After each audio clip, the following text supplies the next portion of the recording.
Hello students, आपका अपने channel teach टैच UP में आप सभी स्टूडेंट्स का स्वागत है। उम्मीद है आप लोग अच्छे से तैयारी कर रहे होंगे बोर्ड परीक्षा की। और हमारा चैप्टर चल रहा था दो चर वाले रैखिक समीकरण युग्म के महत्वपूर्ण प्रश्न। तो उस प्रश्नों की श्रृंखला में आज हम क्वेश्चन नंबर 8 देखेंगे। प्रश्न संख्या 8 देखेंगे। यदि किसी भिन्न के अंश और हर दोनों में 7 देखेंगे, 6 हुआ था 7 हुआ। दो संपूरक कोणों में बड़ा कोण छोटे कोण से 18 डिग्री अधिक है, उन्हें ज्ञात कीजिए। तो चलिए देखते हैं प्रश्न संख्या 7। प्रिय विद्यार्थियों, जैसा कि क्वेश्चन में कह रहा है बेटा, दो संपूरक कोणों से बड़ा कोण छोटे कोण से 18 डिग्री अधिक है, उन्हें ज्ञात करना है। तो देखिए, सबसे पहले हम मान लेंगे, माना अभिष्ट कोण x और y है। तो प्रश्नानुसार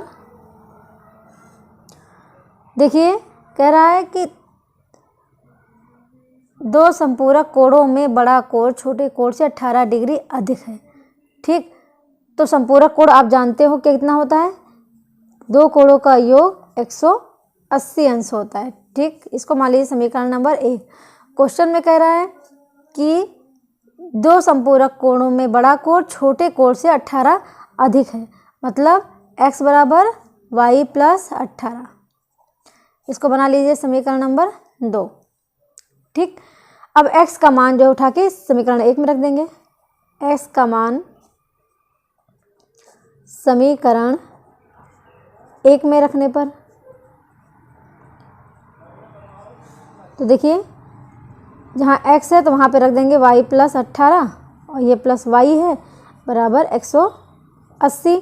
y कितना हो जाएगा, 2y बराबर 180 और ये 18 इधर भेज देंगे तो ये हो जाएगा 18। ठीक, तो 2y बराबर कितना हो जाएगा, 10 में से 8 गया 2, यहाँ बचा 7, 17 में से 8 गया, यहाँ बचा बेटा 10 में से 8 गया 2, यहाँ बचा 7, 7 में से 1 गया 6 और ये 162। तो y बराबर कितना हो जाएगा, 2 8 16, 2 1 2, तो y का मान आ गया 81। अब y का मान उठा के y का मान समीकरण 2 में रख देंगे। ये आपकी कौन सी विधि है, प्रतिस्थापन। y का मान समीकरण 2 में रखने पर अब ये समीकरण 2 क्या था, x बराबर था y प्लस 18, तो x बराबर कितना हो जाएगा, y का मान रखेंगे 81 प्लस 18, ये आपका हो जाएगा 81, 18 हो जाएगा 99।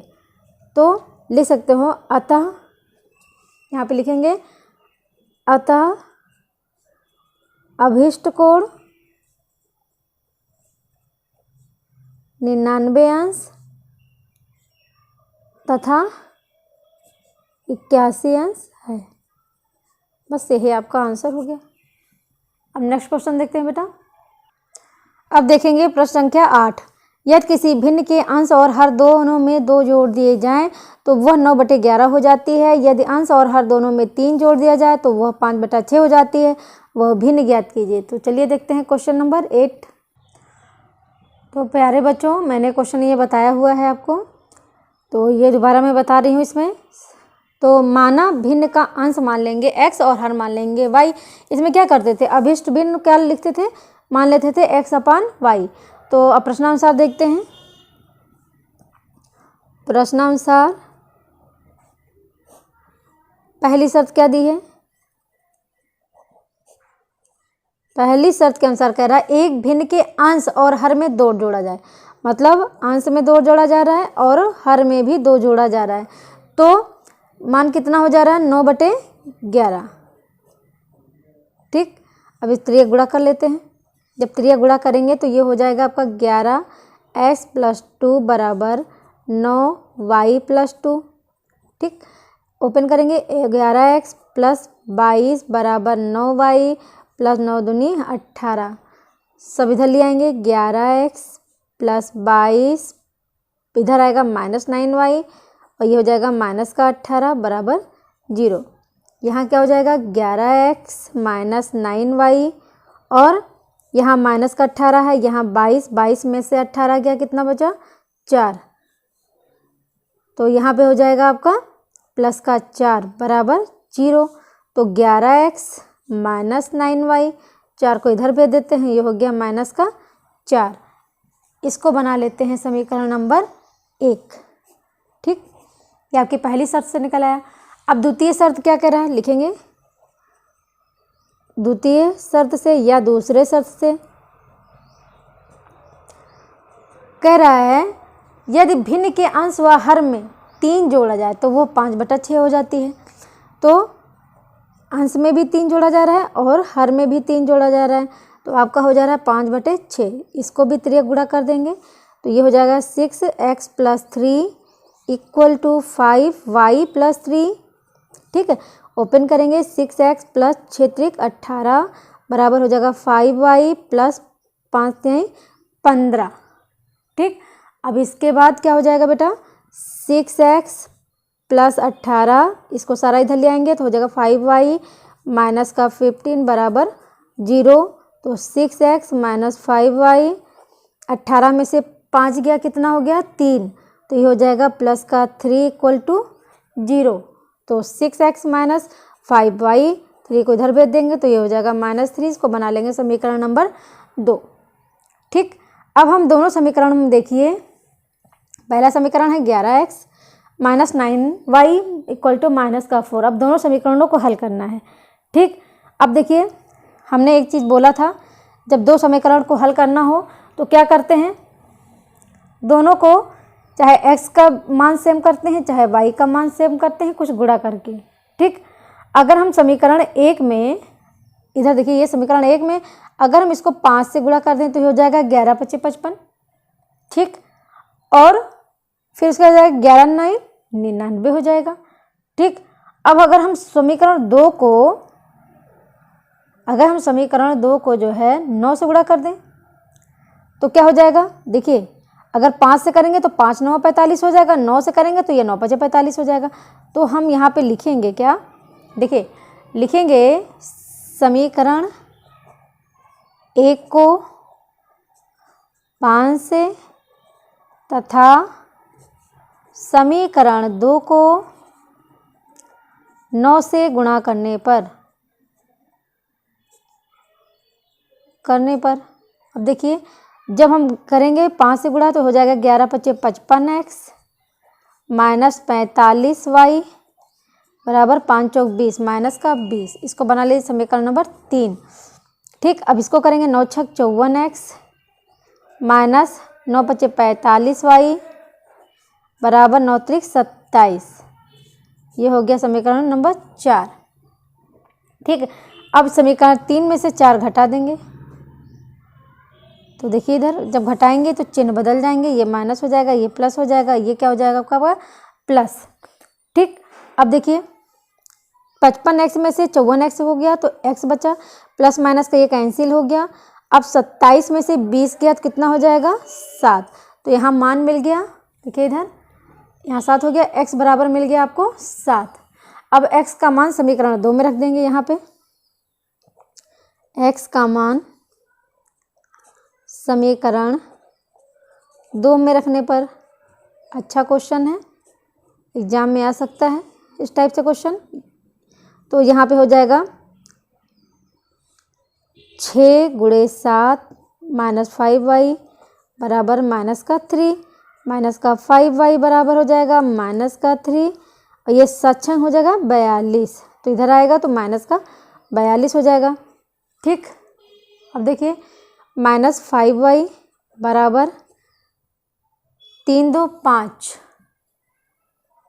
ये हो जाएगा 45 माइनस का 45 हो गया, माइनस माइनस कैंसिल हो गया तो y बराबर कितना हो गया 45/5, 5 × 9 = 45, तो यहाँ y का मान आ गया 9। तो अभिष्ट भिन्न क्या होगा, यहाँ पे लिखते हैं अभिष्ट भिन्न, मैंने क्या माना था एक्स अपान वाई। तो एक्स की वैल्यू कितनी आ गई 7 और वाई की वैल्यू आ गई 9। यही आपका आंसर हो गया। ठीक, प्रिय विद्यार्थियों, अब देखते हैं क्वेश्चन नंबर 9। दिया है 5 वर्ष बाद जैकब की आयु उसके पुत्र की आयु से 3 गुनी हो जाएगी। 5 वर्ष पूर्व जैकब की आयु उसके पुत्र की आयु की 7 गुनी थी। उनकी वर्तमान आयु क्या है? तो चलिए देखते हैं क्वेश्चन नंबर 9। प्रिय विद्यार्थियों, जैसा कि क्वेश्चन में कह रहा है कि 5 वर्ष बाद जैकब की आयु उसके पुत्र की आयु से 3 गुनी हो जाएगी। 5 वर्ष पूर्व जैकब की आयु उसके पुत्र की आयु की 7 गुनी थी। उसकी वर्तमान आयु ज्ञात कीजिए। ठीक है, इस टाइप से क्वेश्चन मैंने बता चुकी हूँ, लेकिन फिर भी ये बहुत इंपॉर्टेंट क्वेश्चन है, इस तैयार कर लीजिएगा सारे क्वेश्चन। तो हमने इसमें भी मान लिया, माना जैकब तथा उसके पुत्र की आयु क्रमशः एक्स वर्ष तथा वाई वर्ष मान लिया। ठीक है, तो प्रश्नानुसार ये बहुत अच्छे से तैयार कर लीजिएगा बेटा। प्रश्नानुसार तो हम सबसे पहले क्या करेंगे, 5 वर्ष बाद दोनों की आयु कितनी होगी लिखेंगे। 5 वर्ष बाद जैकब की आयु,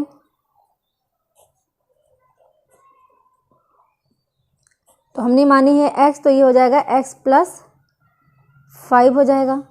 ठीक, और 5 वर्ष बाद उसके पुत्र की आयु कितनी हो जाएगी y + 5। ठीक, अब यहाँ लिखेंगे वर्ष होगी। अब जैसा कि क्वेश्चन में कह रहा है 5 वर्ष बाद जैकब की आयु उसके पुत्र की आयु से 3 गुनी हो जाएगी। तो क्या कह रहा है क्वेश्चन समझिए। 5 वर्ष बाद जैकब की जो आयु है, 5 वर्ष बाद जैकब की आयु कितनी हो जाएगी, उसके पुत्र की जो है 3 गुनी हो जाएगी, उसके पुत्र की आयु। 20 से आप ज़्यादा समझ में आएगा। ठीक, अब जैकब की आयु कितनी थी, x + 5 मानी थी, और यहाँ पे 3 गुणे उसके पुत्र की आयु कितनी थी, y + 5। ठीक, अब सॉल्व कर लेंगे। तो x + 5 बराबर ये हो जाएगा 3y + 5 = 15। इधर ले आएंगे तो ये हो जाएगा x माइनस ये आएगा 3y बराबर ये 15, और ये 5 इधर आएगा तो माइनस का 5, x - 3y = हो जाएगा 10। इसको मान लीजिए समीकरण नंबर 1। ठीक, अब हम क्या कह रहा है, फिर कह रहा है 5 वर्ष पूर्व जैकब की आयु उसके पुत्र की आयु की 7 गुनी थी। तो हम यहाँ लिखेंगे 5 वर्ष पहले, 5 वर्ष पहले जैकब की आयु कितनी हो गई, तो हो गई x - 5। ठीक, और अब 5 वर्ष पहले पुत्र की आयु कितनी हो जाएगी, y - 5। ठीक, तो यहाँ पे लिख सकते हो 5 वर्ष पूर्व जैकब की आयु बराबर 7 गुणे उसके पुत्र की आयु।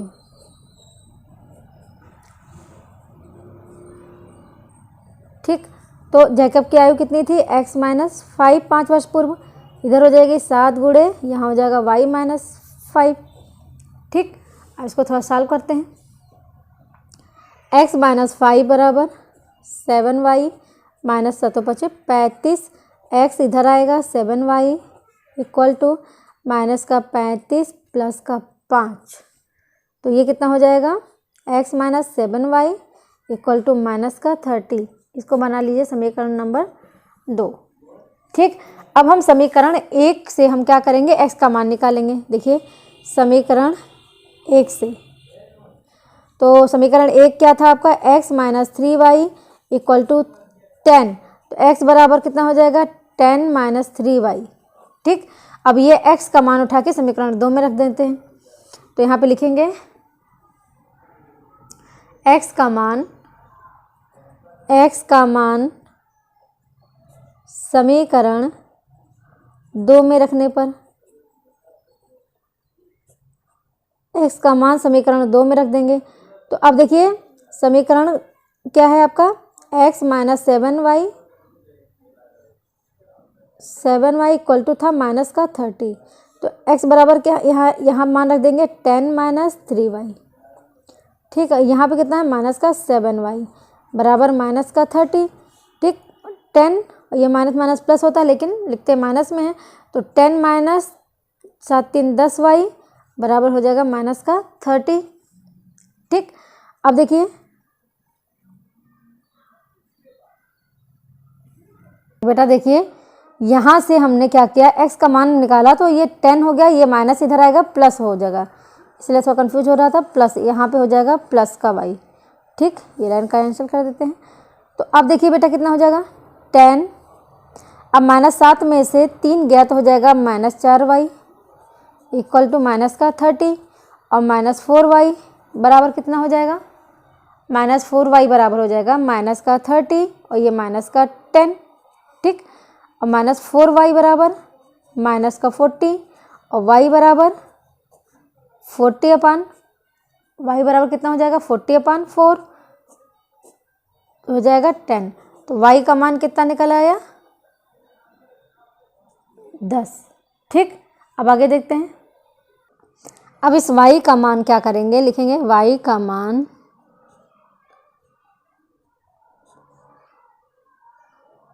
समीकरण, जो x का मान निकाले थे ना उसको मान लीजिए समीकरण 3, उसको बना लीजिए समीकरण नंबर 3। तो x का मान समीकरण 3 में रखने पर, तो क्या था समीकरण 3, x बराबर था 10 प्लस 3y, इसमें मान रख देंगे। तो x बराबर, ये आपका समीकरण 3 था, ठीक है, इसमें रख लीजिए। तो 10 प्लस 3 गुणे 10, x बराबर कितना हो जाएगा 10 प्लस 10 यहीं 30 बराबर हो गया 40। तो x का मान कितना आ गया 40। लिखेंगे अतः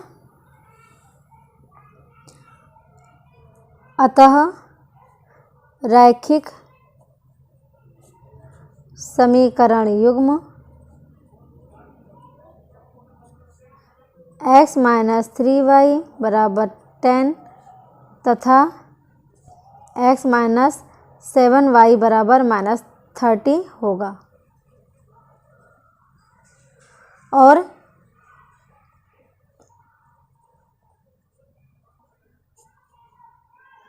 इसलिए जैकब की आयु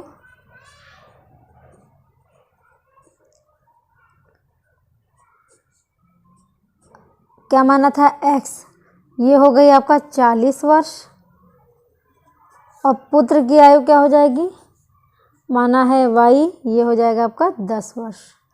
यही आपका आंसर हो जाएगा। ठीक।